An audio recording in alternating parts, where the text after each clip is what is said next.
300,000 ብር ለማን ያስገባሽ? ይሄ መጀመሪያ ዙር ያስገባ። እኔ ስለማላምነው አይደለም ሁሉንም ነገር። ሰላም ቤተሰብ እንዴት ናችሁ? በያላችሁበት ሰላማችሁ ይብዛልኝ። እንግዲህ ይቺን ልጅ ከአሁን በፊት አይታችኋት ከሆነ አልአዘርን አፈቅረዋለሁ እንዲሁም ደግሞ ከሀገር ውጪ ነበርኩኝና በስካይፒ በቪዲዮ እያወራን ነበረ፣ በተለያየ ሚዲያ እናወራ ነበረ ያለችው ልጅ መሰለችኝ። እንግዲህ በነገራችን ላይ እኔ ብዙም አልተከታተልኳትም። ያ አንዳንድ ጊዜ ለመፈመስም ብለው እንደዛ አይነት ሙድ ይዘው ስለሚመጡ ብዙም አልተከታተልኳትም፣ ግን ሰምቻለሁ፣ ጫፍጫፉንም ቢሆን አይቻለሁና ዛሬ ደግሞ እንግዲህ እንዳያችሁት ያልአዛር እናትም ባሉበት አልአዛርም ባለበት እንግዲህ መታ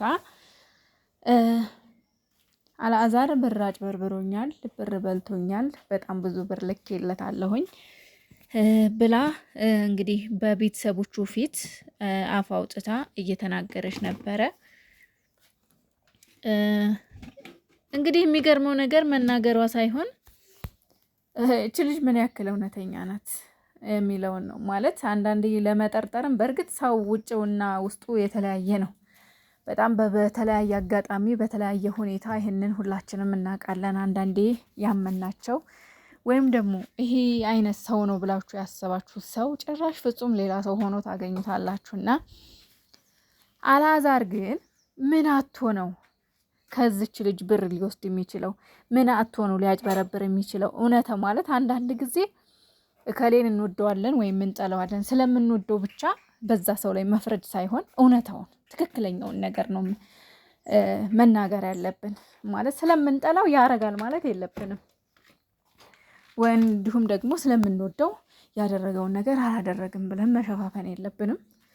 እኔ ግን እንደሚመስለኝ አልአዛር ከዚች ልጅ ብር ሊወስድ የሚችለው ምን አቶ ነው?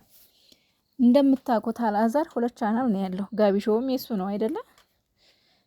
ይሄም አልአዛር የሚለው ቻናልም የሱ ነው። ዩቲዩብ እንኳን አይደለም እንደነሱ አይነት ታዋቂዎች ይቅርና በጣም ትናንሽ ዩቲዩበሮች ራሱ ያገኛሉ ዩቲዩብ ላይ እንደው ደህና ብር። ማለት ለምሳሌ ከ20,000 በላይ ሰብስክራይብ ያላቸው ሰዎች፣ ከ2,000 ከ3,000 በላይ እይታ ያላቸው ሰዎች ብር ያገኛሉ። ደህና ብር እንኳን አይደለም አልአዛር በ50 ቤት የሚታይለት እጅግ በጣም ብዙ ብር ነው የሚሰራው፣ ብዙ ብር ማለት ነው። እና ታዲያ ምን አቶ ነው ከዚች ልጅ ይሄን ብር ሊያጭበረብር የሚችለውና አንዳንድ ጊዜ ያው ወተን ስንናገርም ሊመስል የሚችል ነገር ነው መናገር። 300,000 ብር አልአዛር ማለት እኮ በሁለቱም ቻናሉ ከሰራ በ15 ቀን የሚያገኘው ብር እኮ ነው። እንዴት ነው እሱ የዚችን ልጅ ብር ሊወስድ የሚችለው? በፍጹም ውሸት ነው ባይነኝ። እኔ ሲጀመር ልጅቷ እኔ ምኗም ደስ አላለኝም። እኔ ብዙ ጊዜ አይታችሁኝ ከሆነ ሴት ስትበደል አልወድም፣ ከሴት ጎን ነው የምቆመው። ግን ልጅቷ የሆነ ወፍራም ውሸት ስለያዘች አልተመቸችኝም እና እውነታውን ስናገር አልአዛር ይሄንን አያደርግም ብዬ ነው የማስበው። በፍጹም አያደርገውም። 300,000 ብር እሱ በ15 ቀን የሚያገኘው ብር ነው። አንዳንዴ ስም ማጥፋት እኔ እንጃ። በተለይ እንደዚህ አይነት ነገር እኮ ከባድ ነው። ይሄ ልጅ እንግዲህ ታዋቂ ነው፣ ትልቅ ሰው ነው።